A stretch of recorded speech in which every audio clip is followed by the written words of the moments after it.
最近5年，英伟达的市值已经涨了大约13倍。随着人工智能进入到了各行各业，英伟达的市值也连创新高。在去年的12月3日，已经突破了8000亿美元的大关，达到了英特尔和 AMD 市值的总和的2倍多。而在去年11月18日，英伟达发布财报，在第3季度的营收达到了71.03亿美元，同比增长了50.3%，连续6个季度创了历史新高。净利润达到了24.6亿美元，同比增长了84.4%，连续5个季度创历史新高，全年利润有望超过100亿美元。那么到底是什么支撑了英伟达的高利润增长呢？它的未来还是否有增长空间？ Hello， 大家好，我是梁帆，欢迎回到我的频道。今天我就挑选了英伟达第3季度的电话会议中我所认为的3个重点来聊聊英伟达未来的成长空间，最后还会分享一个拥有巨大增长空间的一个市场。记得大家把这个视频看完哦。第一部分就是英伟达的游戏业务，其中第3季度营收达到了32.21亿美元，同比增长了41.8%。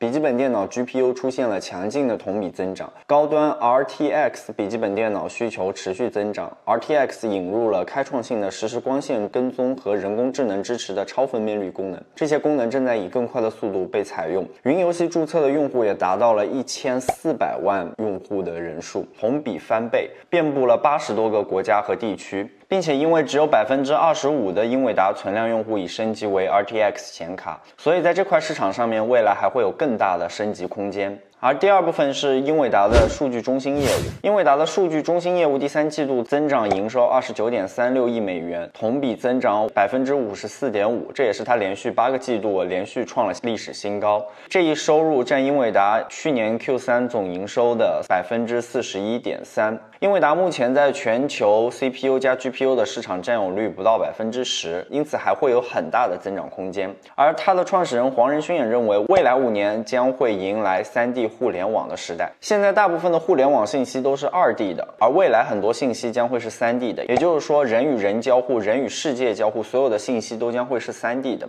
而且每一次的交互都会利用到 GPU。 所以今天的 GPU 运用还只是很小的比例，但是未来的每台服务器可能都会采用。第3部分是英伟达的可视化业务。英伟达的专业可视化业务在去年的第3季度营收5.77亿美元，同比增长144.5%。 Omniverse 是英伟达用来打开新市场的软件系统，是一个连接3维世界和数字世界的仿真系统平台。它正在重塑全球4000万 3D 设计师的协作方式，从而构建真实世界的数字孪生，推动包括机器人、仓储、物流、汽车等多个行业的发展。而英伟达的 CEO 黄仁勋也认为，未来几年机器人领域最大的市场就是虚拟人。虚拟人助手与协作机器人结合的应用市场将会带来惊人的效果，具有深远的影响。而基于这一判断，英伟达推出了 Omniverse Avanda 应用，这是一款基于计算机视觉、自然语言理解、推荐引擎、画面动画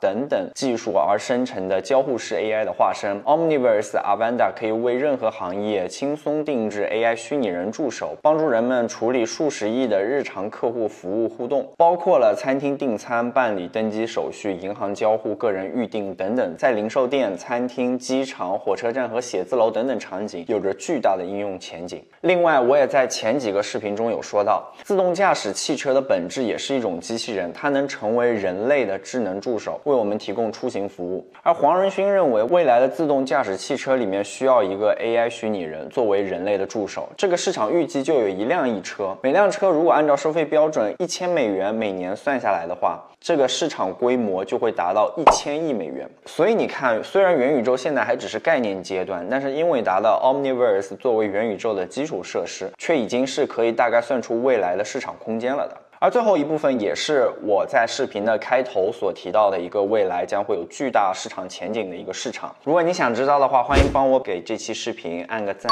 点个关注。最后一部分是 AI 驱动的蛋白质工程。AI 驱动的蛋白质工程这一块听起来好像是非常新兴的一个市场，但是它的未来前景巨大。蛋白质工程需要强大的计算力，帮助研究人员快速迭代。英伟达处理器所具有的惊人并行性，能够运行高度密集和复杂的模拟，将会彻彻底改变蛋白质领域的工程和设计。例如，之前英伟达宣布与 Peptone 公司合作开发的蛋白质药物研发引擎，可以帮助科学家们寻找到制造成本低、治疗效果好的蛋白质变体。目前，这个引擎已经应用于临床前的研究了。蛋白质工程以及蛋白质经济将会未来成为一个巨大的产业，虽然这个产业目前还不存在。如果你们对这一块的市场感兴趣的话，欢迎在我的这期视频后面留言，然后我看之后的评论，然后我会考虑是否出一期专门的视频来给大家分享一下蛋白质工程和蛋白质经济在未来的一个前景。最后我想说的是，虽然最近整个美国的股市都出现了非常惨不忍睹的一幕，而且市场上目前都是一个非常消极的声音，但是我依旧对我选中的科技公司都非常有信心。股市上的波动太正常不过了，我当初选择进入二级市场的初心，其实也就是一直非常坚定的看好未来几十年的科学技术的发展，整个人类的技术迭代在未来都会进入到一个空前快速发展的一个阶段，而乘上这趟东风最好的方式其实就是用我们的票子投票了。当然了，这一切也需要有充足的分析面的支撑。我特别不喜欢追逐市场上的价格波动，因为我非常的清楚，这种价格的追涨杀跌，人工智能的机器人永远比我们人类更厉害。我们人类目前所拥有的特点就是对于整个复杂系统的分析，结合多方面的信息做出复杂判断的能力，这也是目前人工智能还远远不能赶超的地方。在未来社会也是，我们需要利用好我们人类特有的一些优势。之后的这段时间，估计整个股市的情况会非常的糟糕，而且会持续很长的一段时间。我也很理解很多人可能也会因此有很多的情绪波动，